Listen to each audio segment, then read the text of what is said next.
Opinions and stories around the game we love, told by your favorite storytellers. Stay up to date with all things cricket. Subscribe to Cricbuzz's YouTube channel and press that bell icon now. DK, big game coming up for India. Oh, most definitely. I think all of India is very excited for it. It's great that it's happening on a Sunday. You can see the buzz. Everybody's looking forward to this, including, I think it's been a long break.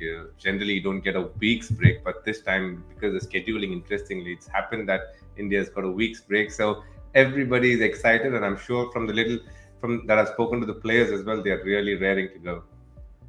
Yeah, it seems strange, Zaheer, at this stage of the tournament, we are only talking about one loss. Yes, it was a loss to a team you've played so much against, but just one loss, you're at the bottom end of the table and already a virtual quarter-final against New Zealand.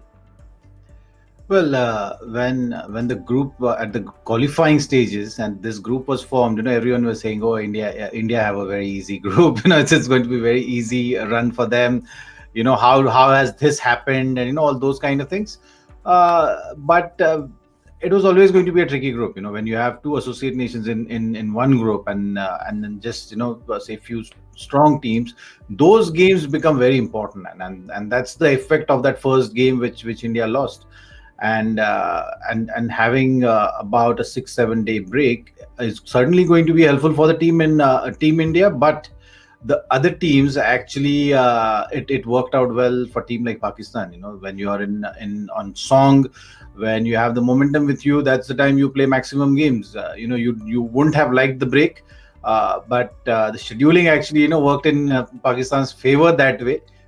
And playing 3 games, sitting pretty on the table with 6 points, India is just basically looking at other teams going ahead, and the pressure, that's why I think on this game is definitely going to be higher than the normal games, because they know the importance of this game. In a way, it's nice because that if you have to beat New Zealand, and if you beat New Zealand, you're going to be in an uncomfortable scenario. Afghanistan, you will know what kind of net run rate they will have if they beat Namibia, because the spin of Afghanistan, we've seen what kind of impact it can have on an upcoming team at this level. So we'll have to wait and see how it goes. India will have that advantage as well. They'll know exactly where Afghanistan is sitting in terms of net run rate, because net run rate may come into play now between these 3 teams. Yes, it certainly might. We will give you that news. But DK, just to finish off on India, New Zealand, it's been a longish break, which, as Zaheer said, you don't expect in a tournament like this. How do you sort of G yourself up in all this time? Lots of interesting practice routines we've been seeing on social media, but you've got to keep yourself match focused in a sense in a 7-day break. Definitely. Absolutely right there, Gautam. I think, you take the first couple of days off, you just do, unwind, completely relax. It's okay. We've lost the game. Just, reflect on it, just enjoy it. But slowly you start raising the intensity in practice. And I think the day before the game is generally when you go, you take it off, but you go full tilt the other days and make sure you're ready mentally as well. I think, the boys have been on the road for a long, long time. The last time they met up in India before they left for the World Test Championship was May 19th. It's been a long time on the road for them. So obviously unwinding, relaxing would have been a very, very integral part of this week for them.